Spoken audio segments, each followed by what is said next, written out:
from the heart of Dubai, where tomorrow is being built today, to the world. Welcome to the CTO Show with Mehmet. Here, we redefine technology and reimagine possibilities. With Mehmet, delve into the riveting realms of AI, cybersecurity, and digital technology. Experience the thrilling highs and lows of startups. Immerse yourself in the spirit of entrepreneurship and witness the future of business innovation being written in real time. Now, without further ado, let's tune in and explore the future. Hello and welcome back to a new episode of the CTO Show with Mehmet. Today I'm very pleased joining me, I think a well-known figure, especially in the SaaS and builder space, Frank Sondors, founder of Salesforge and other forges. Thank you for being here with me today. As I was explaining to you just before I hit the record button, the way I love to do it is I keep it to my guests to introduce themselves. So maybe some people, they don't know you. I doubt that. But still, tell us a little bit more about your background, your journey, and then we can kick it off from there. So the floor is yours, Frank. Sure. Thanks, Mehmet. Thanks for having me as well. So my name is Frank Sondors, and I'm the CEO of Salesforge. Not a CTO. I have a CTO and I have a CPO as well. Both of them are actually engineers. So I've spent in software and sales for well over a decade. So you could call me a software guy. You can call me a sales guy. It's for me kind of same. Started my career really back in the days at Google, so big corp, 60,000 plus employees. Work out of the Dublin office for them, and sold a bunch of ads. And then I moved over to working for a company called SimilarWeb in big data and kind of competitive intelligence space. This is where I learned how to give your competitors really hard time, how to spy on them, and all that jazz. And then I went over to work for a company called Black Crow. They're in the machine learning space, so that's called the old school AI. That AI still exists. You have to predict in real time conversion probability of a certain user and what they may do on your website. So that was really, really fun. So this is when I was exposed to AI for the first time. And I did there some good stuff in terms of scaling for the company and selling that as a SaaS solution to a lot of heads of marketing. And then in my last job, I led a sales team of about 50. And this is where I had the inspiration, I guess, to start Salesforge, because I observed in my last job that it was growth essentially at all costs, right? So the main way how you were acquiring a sales pipeline and how you were closing in on revenue was by hiring more and more heads. So that was the main lever to target attainment. And I thought that was really broken. Why wouldn't you have significantly fewer heads in your team and being able to achieve superior output levels? I always typically say, for every 10 salespeople that you hire, and I hired hundreds of salespeople in my lifetime, and also fired a lot of them as well. But you would typically say that for every 10 salespeople that you hire, one is only natural, really one is the max. About 2 to 3 people can be trained up to be somewhat good as the person that's natural, and 60% is typically deadwood. So these individuals should not be in sales. They should be doing something else, but not definitely sales. So a lot of people will end up in sales from different walks of life, but many of them are just not designed to be in sales. So what we're trying to do is help to increase the output of the 40% and reduce essentially the 60% of the headcount for the companies out there. Great. And thank you again, Frank, for being here with me today. Now, it's good like you explained why you started it, your current company. But why no one else was taking care of the multiple challenges that, usually, especially people who are working in SaaS will relate this a lot. And you mentioned like grow at all costs and, just hire more salespeople. Do you think the direction was going towards non-relevant tools, or was it a blind spot that no one else was seeing, Frank? Because, when I look at the stack that you've built, and this is why, people will understand why you wrote there Salesforge and other forges, is because, there's a stack behind, sales, especially in our business, in SaaS and technology in general, that people think, and you said something really that resonates with me. Some people, they end up finding themselves, they are working in sales, but they shouldn't be there. So what are like these blind spots that you spotted, and then you built this whole, concept of, having this tool that can help people in increasing the efficiency of the current sales force that they have? Yeah, so the best way to look at it is that if you're in a VC-backed company, typically VCs and everybody, including your CEO, would tell you, go hire more and more people, because typically more heads in sales has meant more pipeline and more revenue for the company. And that was the old school way of thinking. However, most smart sales leaders out there in the world, they would typically agree that more heads in sales doesn't mean more sales for the company or more pipeline necessarily. And the main problem just that I have observed, apart from more headcount didn't lead necessarily to more sales, was also the fact that to acquire net new dollars these days for any software company or any other company out there is really becoming more and more expensive. So, and that's because there's more competition out there. It's much easier to build software out there. So that's why you have more competition. So essentially, it doesn't matter what you do. And even if you believe that you're in the blue ocean, trust me, there is a competitor. Typically, that competitor in most of the cases is Excel, right? So Excel is always a competition, or a Google Sheets these days. But there is typically at least one competitor that you have in this space. And that's because it's so easy to build software these days. It doesn't matter whether you have a CTO or not, but there's also a lot of these new softwares that keep popping up out there where you don't even need a CTO. So, for example, Lovable is one of them, based out of Europe, where you can just prompt the software and it will spit out code for you and ultimately a software for you. And that's a nice start. And then after that, you definitely need a proper CTO after that. But again, going back to the problem of when I observed, that it was very expensive to be acquiring net new dollars, to solve really the problem that we want to solve, which is top of the funnel and the sales pipeline problem for the companies. That problem is so convoluted.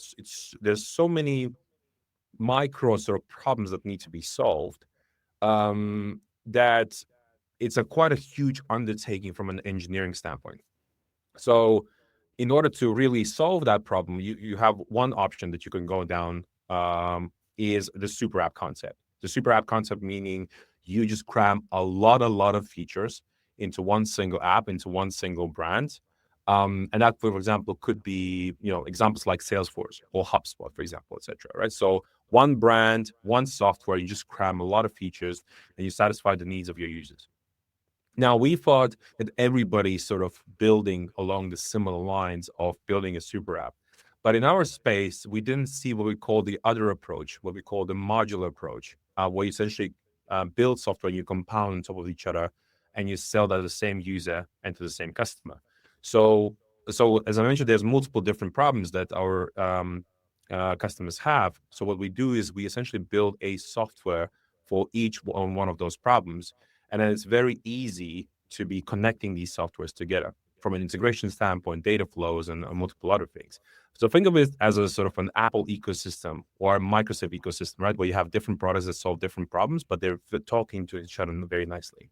So I'll give you like even an example feature that we have, which is similar to those companies, is we have, just like Apple has Apple ID, we have Forge ID. So you can log into the different softwares, and seamlessly, and everything is connected to your one user account. So what we're doing is we're building that sort of ease of use that the users were craving for, because otherwise, in order to solve their pipeline problem these days, they really need to be buying sort of about 10 point solutions. So essentially, from 10 different vendors, you buy 10 different solutions, and you're stitching that together.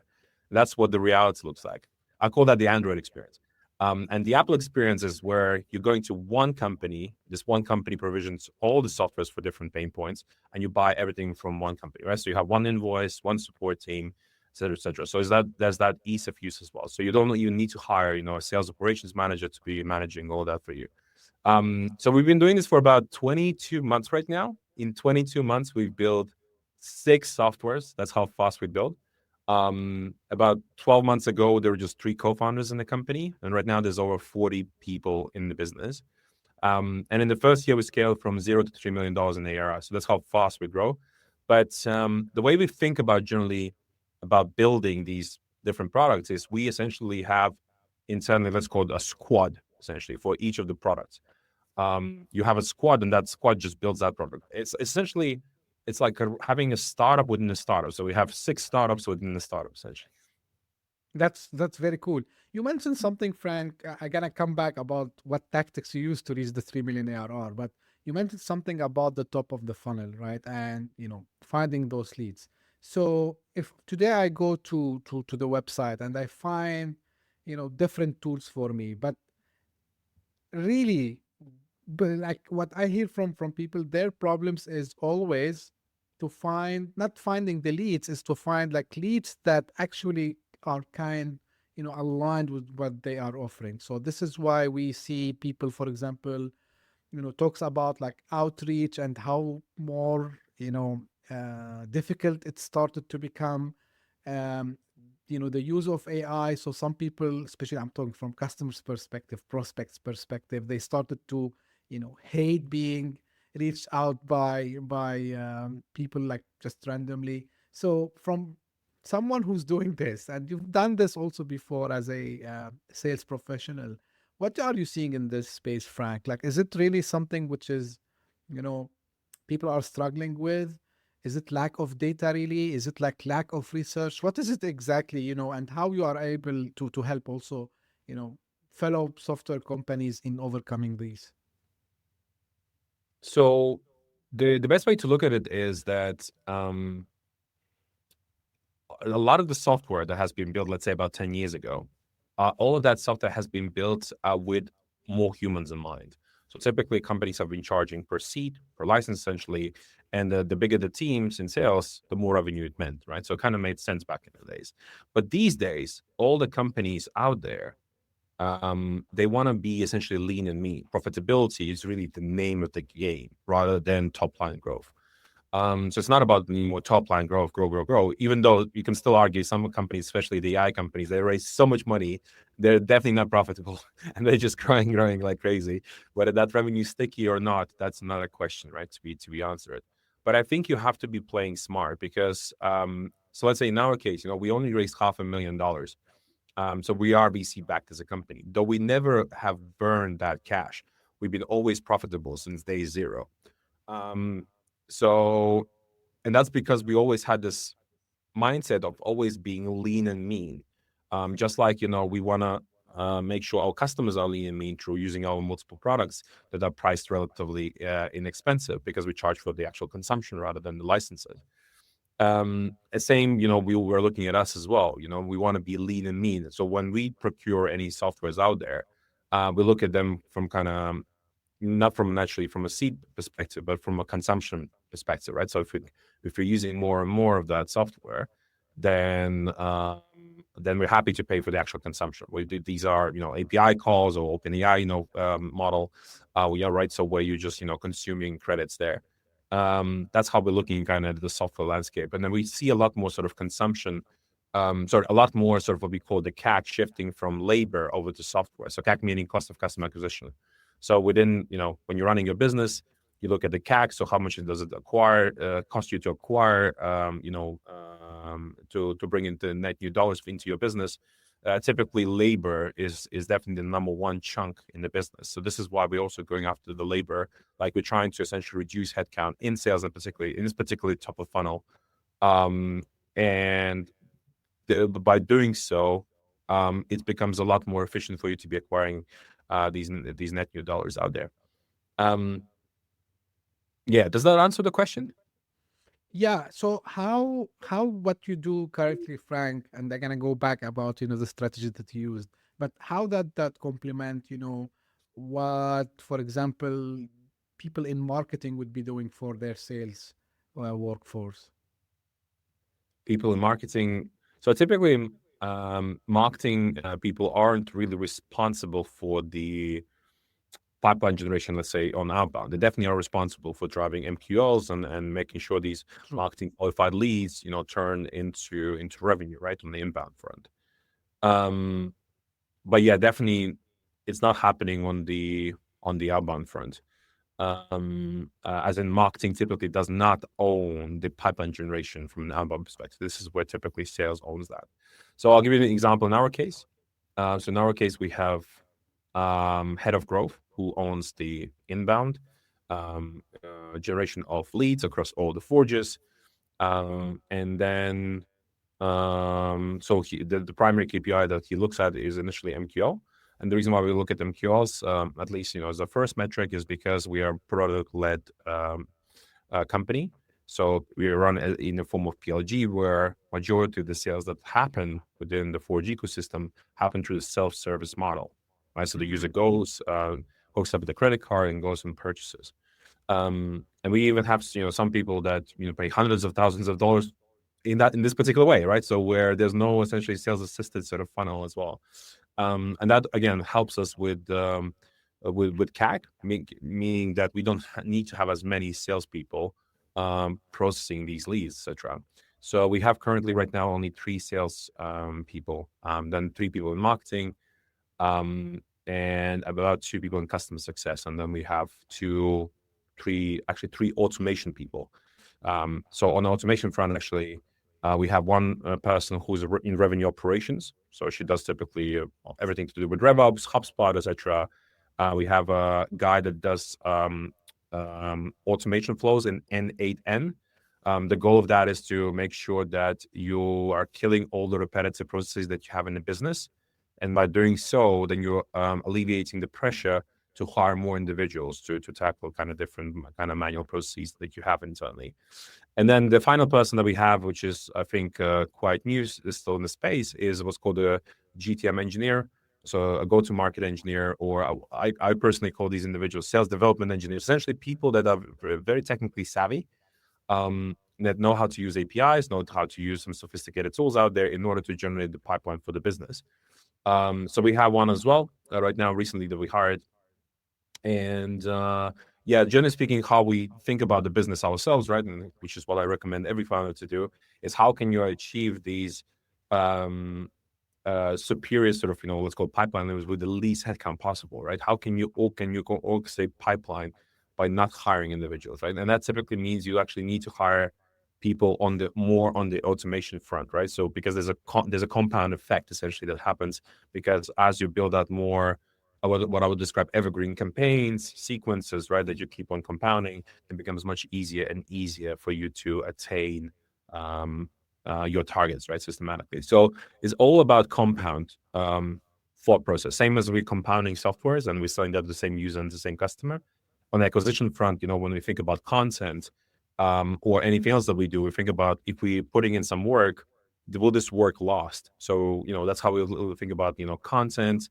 YouTube, for example, we're very aggressive on YouTube, where we're putting out 1 YouTube video per day on YouTube. So it's things like that that allows us to scale our company efficiently. And I think the other side of the coin, right, where you're putting in the efforts and it has a short-term effect. That's, let's say, spending money on Google Ads, things like that, for example. Right? So we still spend money on Google Ads, specifically bidding on competitive keywords, because in our space, we are one of the, what I would describe, one of the reddest oceans, like sales technology, email, something to do with emails. Generally speaking, there's a lot, hundreds of players. And so you need to apply what I call red ocean strategies. In our case, like aggressive red ocean strategies, where you're trying to position yourself essentially differently than all the rest of the tools in the market. So unique positioning is definitely super important in order for you to be able to scale. Frank, thank you. You answered a lot of questions that also I had in my mind. And especially I wanted to ask you about the GTM engineer. You asked that. You also answered, the question that, about the scaling the business and reaching the ARR you are at today. What I loved about what you just mentioned now is, about people should be in sales tech savvy, right? And they need to understand, how to do the integration, because, and this is actually, I'm very big fan. You mentioned it 2 times, the red ocean and the blue ocean, and I'm very big fan of the blue ocean strategy. You need to differentiate yourself. You need to create your own market sometimes. But yet, as you mentioned in the intro, you need to remember that still you have some kind of competition, even if it's not visible. But now I believe, this is my theory, new founders, or let's say younger founders, are getting these.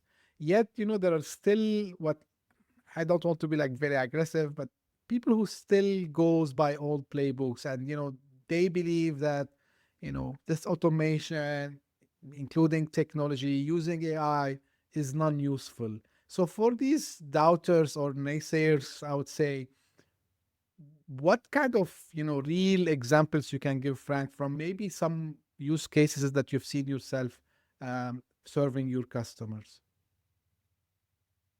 Well, definitely, I can mention our what we call pinnacle product, which is Agent Frank, so named after me. So I spent in sales for over a decade. We've built out one of the best AI SDRs out there in the world, essentially, which is an AI sales agent, which allows you to build a sales pipeline fully autonomously. So you outline your value proposition in the software. You then set out your ICP in the software. Against the ICP, we source the leads for you. And then we craft a unique email to every single individual in the language of your choice. So we're combining essentially two data sets for every single email. Data set number one is the value, essentially what we call the seller data. So what do we know about you and your business? And then we match that data set programmatically with what do you know about each and every individual. So let's say about you, Mehmet, we would go and search on the web everything that we know about you on your website, maybe your podcast even site, then going over to your LinkedIn profile, essentially giving us a very good context about you as a person based on publicly available data. So we call that the buy data. So we're matching the seller data and the buy data, we're stitching that together, and then we compute on top of that in the language of your choice. Then we deliver that email, a beautiful email, which is highly relevant. We actually do that up to 3 emails over a span of 2 weeks that we deliver to the prospects. And then if the prospects reply back, then what happens is then the agent will respond back to the prospect based on what's available, what we call the knowledge base within the software. So knowledge base is like let's call it digital brain. So this is where you upload all your information about your business. So let's say sales playbook, pricing, FAQs, etc. This is essentially what the sales rep typically has access to in order for him or her to do the job, right? Which is, responding to replies of prospects and then trying to book them into a meeting. So when there's this conversation happening back and forth, right, between the agent, which is fully autonomous, AI-based, right, replies back within a few minutes, he has a goal in mind, and that typical goal is to book a meeting. So what happens is, Mehmet, I would take, let's say, your calendar link, let's say from HubSpot or Google Calendar link or Calendly, whatever. I will hook it up to Agent Frank, and Agent Frank will use that calendar link to then book in a meeting with the prospect. Alternatively, Agent Frank can also ask for the calendar link from the prospect, essentially. So that's an example, a real life example of where you're leveraging AI capabilities, automation, essentially, to drive real business value. This was not something that was possible even like a year ago. And the AI agents haven't been working really well, actually, last year, because, still this whole technology about, around sort of agentic stuff is still in its infancy, and it takes time to naturally to develop that. But we're one of the first ones in the market that has released, the agent, and we don't discount the humans, meaning proper sales teams. What we believe is, and this is our unique positioning, is that the way we see the world evolving over the next 5 years is that humans will be working with AI agents in tandem together to achieve significantly superior output levels and to drive down cost per unit. So let's say in our case, the cost per unit would be, let's say, meeting booked, right? So how many dollars euros does it take you to book one single meeting, right? So you're looking to optimize that and get that down as close to, as low as possible, essentially, right? So, so that's where we believe the world is headed, not just in the world of sales, but also in other parts of the business, whether it's finance, customer support, etc. We will see leaner and meaner teams across different organizations, but I hardly believe that you can run majority of your business on just AI agents. Yeah, just out of curiosity, so Frank the agent, um, like, does it have a, I would say, limitation of, like, for example, it can handle this amount of messaging or like this number of customers per day. So you need to have maybe like two Franks, AI agent Frank, or like, is it really like unlimited? Like you can just put it on your whole, ICP database, I would say. You can definitely do that because our agent Frank runs on the other 5 forges. So think of it Mhm. this way: that agent Frank, as the pinnacle product of the Forge ecosystem, when we build another forge, so another software, we hook it up to the agent for the agent to use. So from a scalability standpoint, what needs to happen is you need to build out what's called email infrastructure for the agent. So we run our own private servers and shared servers as well, where essentially the agent sits on top of one of the, let's say, email accounts, and that email account is being used to engage with prospects. And that's something, yes, can be scaled. Typically, though, customers process about 1,000 leads at any given moment, and that's enough for them. But if somebody wants to process up to 10,000 at any given moment, they can do so, right? Typically, it's not about, spraying and praying in our, in our line Of of course. business. It's about delivering relevant messaging. And typically when you deliver relevant messaging, you will get, replies back from the prospect. So you don't, in most of the cases, you don't actually need to scale as much. Um, but it really depends on the customer. So some customers have, millions of potential businesses as part of their TAM, so total addressable market, while others only have in total 1,000 companies. So if you only have 1,000 companies in total, my argument is you don't need to use much, kind of automation software, etc. Like automation software and a lot of, AI agents and everything. It really comes in handy when you have a huge TAM that you need to go after. This is when you start thinking about hiring salespeople to process the TAM, right? So, and my argument is that's really a bad idea to be hiring just, gazillions of people to be doing that. Sure. The future of SDR, because like what you described of what the AI agent is capable to do today is manual work. I know because I've worked with SDRs previously, and I know how difficult it is for them because their whole focus is, and you mentioned it, to go search, summarize, making sure that they are contacting someone that might be interested in whatever you are offering. So as we move forward, do you think the role of SDRs will be completely given to AI, or we still need someone, human, who would be kind of co-working with the agents? And the reason I'm asking you, Frank, and like usually people who enters the sales properly, and I mean, not all the time, but I've seen like successful people starting their careers as SDRs, moving later on as account executives, or what some people they call them sales reps, and then going to leadership. So putting the AI in the picture, and considering both from technology perspective, human perspective, and career perspective. So how do you envision this to be? So, like I mentioned previously, I don't think that you can fully move over to the fully agentic world. So I'll give you an example why not. So let's say one of the things that you definitely want to do as a company in B2B, you definitely want to be doing what's called cold calling. You want to definitely cold call your prospects. Guess what? Cold calling as a channel when it comes from an AI standpoint, right? AI cold calling is illegal in places like US and Europe. So if in big markets, it's illegal to be leveraging any form of robocalling, agentic calling, essentially. It's all the same, essentially. Using systems essentially to call your prospects autonomously. If that is illegal, then that gives the evergreen channel essentially for the humans to leverage, right, long term. So my thinking is that really where humans will come in definitely in handy is one is on the cold calling front. So that will, I think, never go away. And B, also on what's called social selling. So essentially building a brand as a human, right? So building a brand or being an extension essentially of the company's brand, right? So typically I say there have to be like 3 to 10 people that represent the company every single day on places like LinkedIn, etc. And that's not something an AI agent can do. successfully. This is where you definitely need a human in play, right? So these are the two main, I think, activities that would remain under human.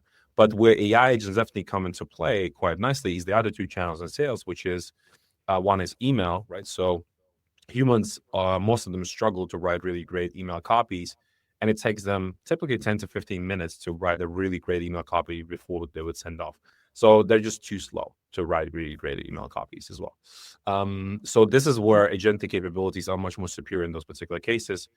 And then the other channel, the last one, is essentially social. So in social, I also believe that you probably received a lot of templates on, let's say, LinkedIn, right? So everybody keeps on sending the same templates.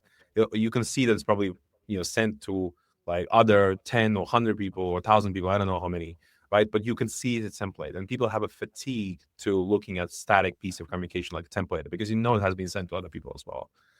So this is where, for me, social channels like LinkedIn, etc., they're sort of similar to email, as in you will need to compute these messages. They're just different to email, right? For me, LinkedIn is a bit like WhatsApp, right? So you don't need to sign off, best regards, Frank Sondors, or something like that. They have to be short and snappy, and I think you have to lead with a question. This is what I typically would say. So yeah, this is an example where you'll be sort of forced to, depending on the channel, to either use the human or the AI agent.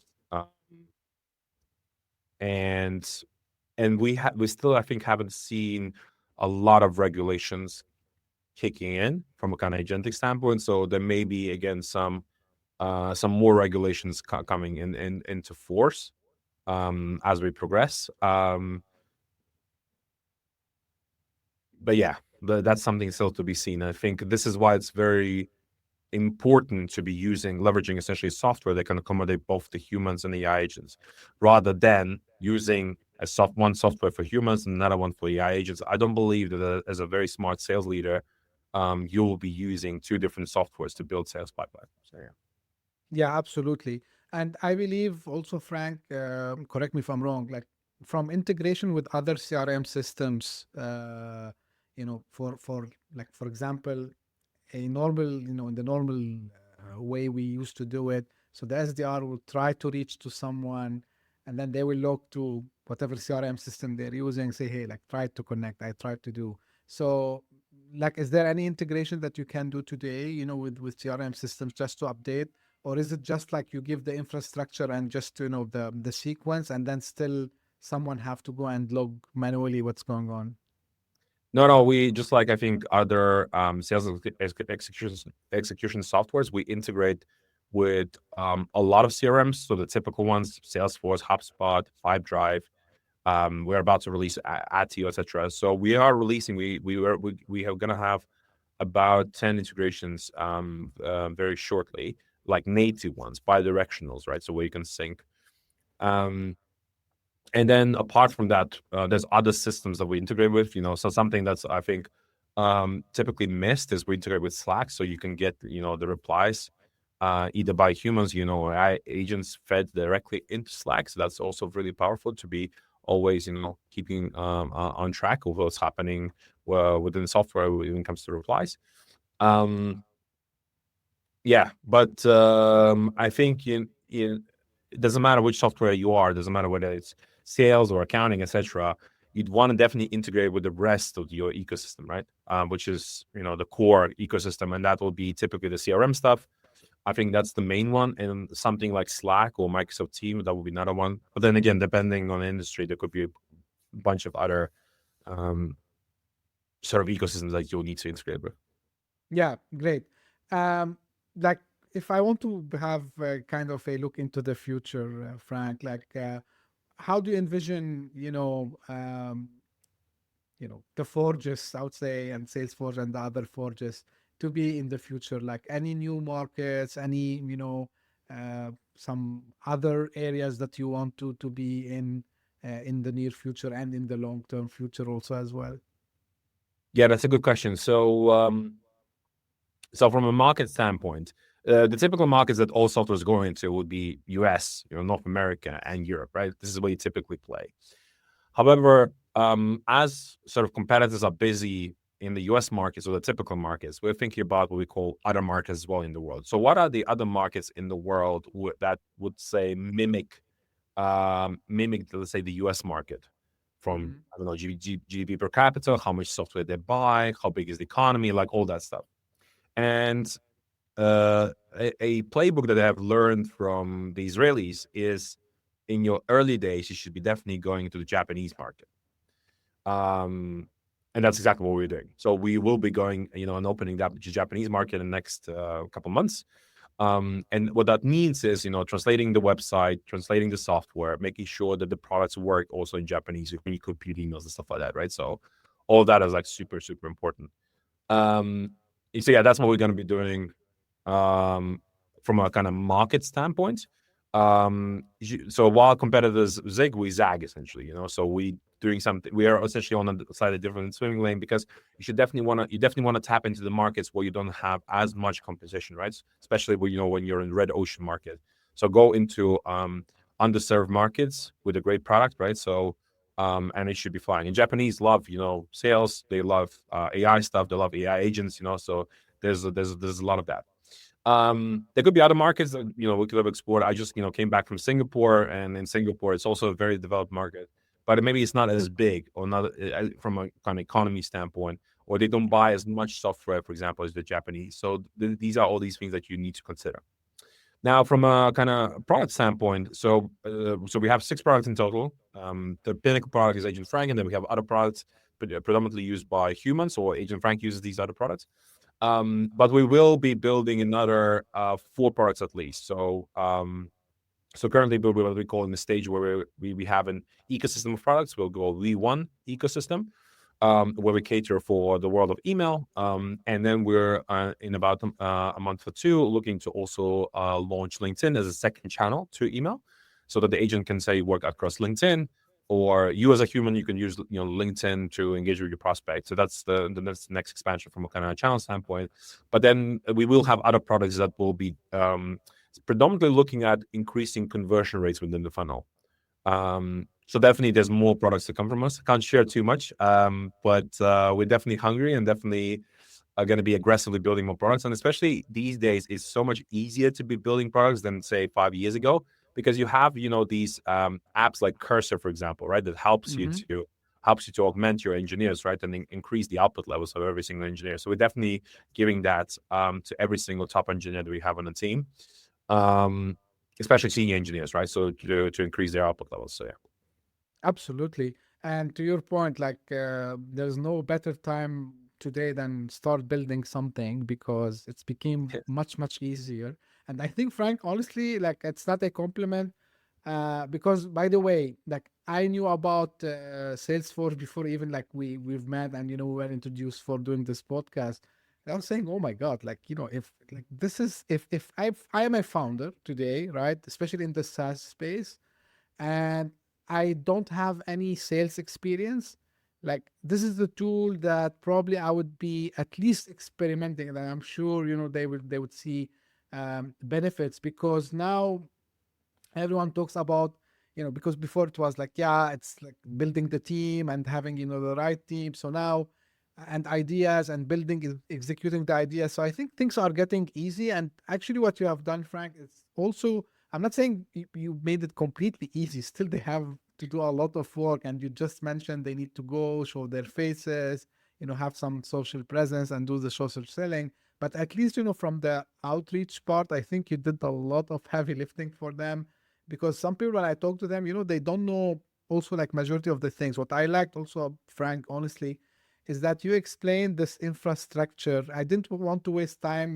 because I think by now people knows, about the infrastructure that you need to have for outreach, because people think, yeah, like you just put the list in a Gmail or like whatever Outlook and you send. I'm telling them, no, it doesn't work this way. You need a proper infrastructure to handle that. So I mean, like you've built this, from the ground up, and I think people will benefit out of it.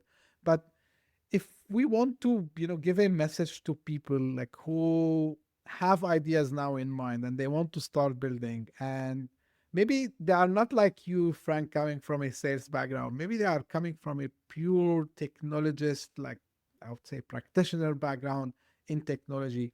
and you want to give them this, encouragement to go and start. So what you can tell them? I think the biggest piece of advice, and I think it has been said many times, is just go and speak to your customers or to the users essentially, right? So just go and just do that, and do that every day. Try to have 5 to 10 meetings a day with different with the users in the segment where you're digging for a problem and for a solution that you're looking to build. Because by speaking to the customers, and I typically speak to 10 to 20 customers on a daily basis, at least. So if you're going at that velocity, it's very hard to get things wrong, right? Because you have so much sort of input data, so much feedback that's coming from your users on a daily basis. So you can't get it wrong. So that's why spend a lot of time with your users, and whether you're gonna build it on something like Lovable or some other kind of AI engineering software, it's up to you. Or you're gonna get a proper CTO, or you're the CTO yourself. So I think really go after real problems, that need to be solved. And the way to figure this out, whether something is real or not, is really by speaking to the users, and many of them. So, before we launched Salesforge, we did 40 user interviews, properly recorded, semi-structured interviews, and we got 4 paying pre-orders before even shipping a single line of code. So that gave us the conviction that we're onto something, right? So it's that's the validation work that you should be doing. So yeah. Absolutely. And just like final thing, Frank, as founder and leader also as well, like how do you continue to grow also on, personally and professionally, to make sure that you're steering, let's say, the company towards the sustained success? Good question. So yes, so I think that the companies that are the fastest growing, that typically consume a lot of knowledge on a daily/weekly basis, and they feed off kind of that knowledge from, I would say, other founders that probably are smarter, better than them, or could be in different categories. Definitely, another thing that you can do is attending, industry specific events. So let's say I'm in SaaS.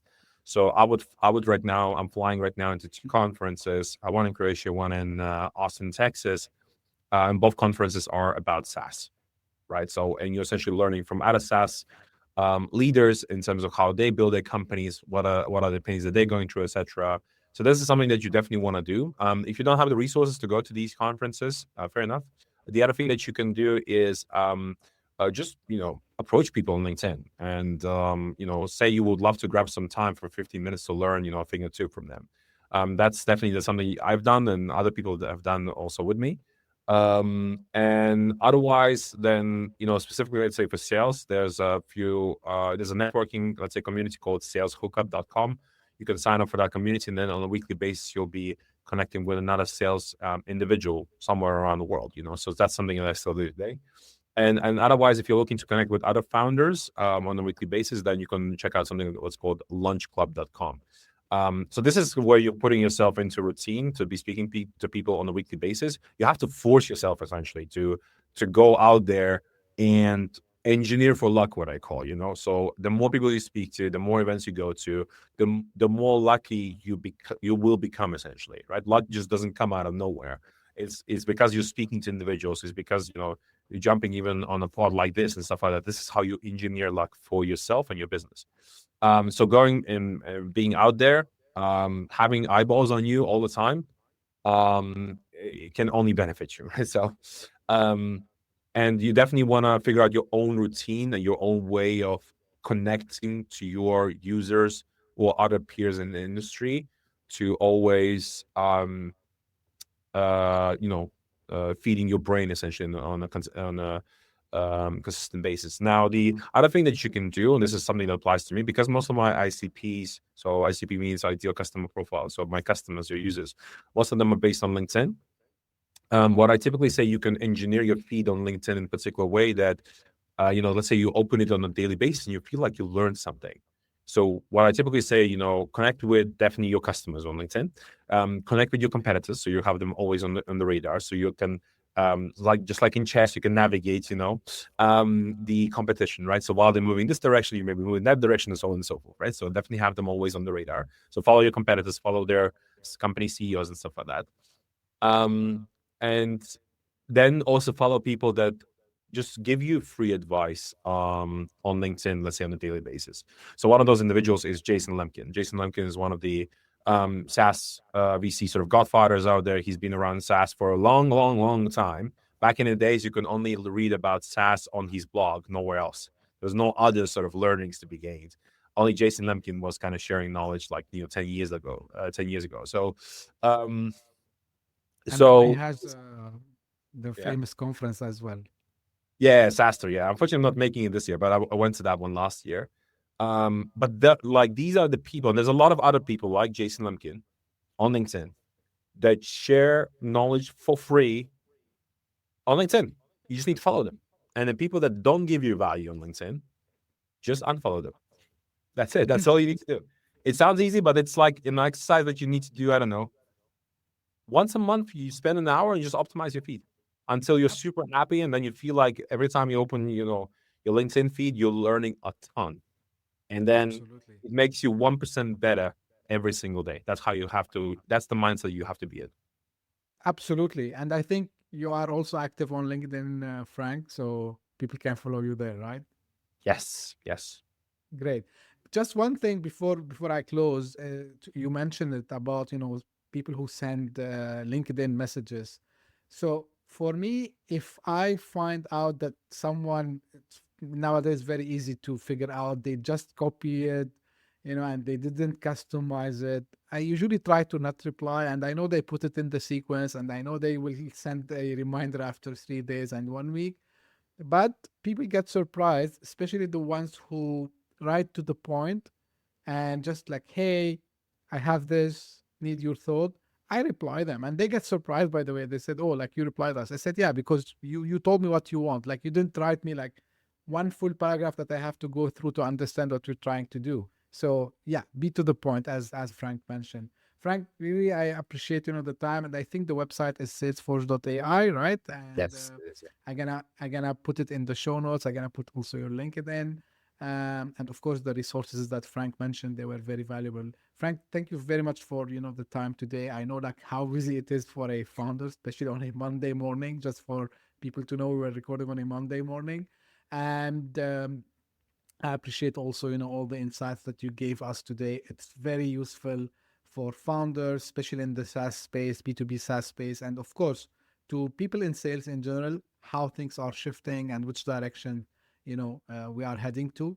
And as usual, this is how I end my podcast episode. This is for the audience. Guys, if you're just here for the first time, thank you for passing by. I hope you enjoyed. If you did so, give us a thumb up, share it with your friends and colleagues, and subscribe also as well. And if you are one of the people who keep coming again and again, thank you very much for your support, because all what you did this year for the podcast, we are able to be on the top 200 charts in multiple countries on the Apple Podcast. And by the way, we are also on Spotify, on every podcasting app you might be listening to. And of course, we are on YouTube. So thank you very much for the support, and hope to see you again very soon in a new episode. Thank you. Bye-bye.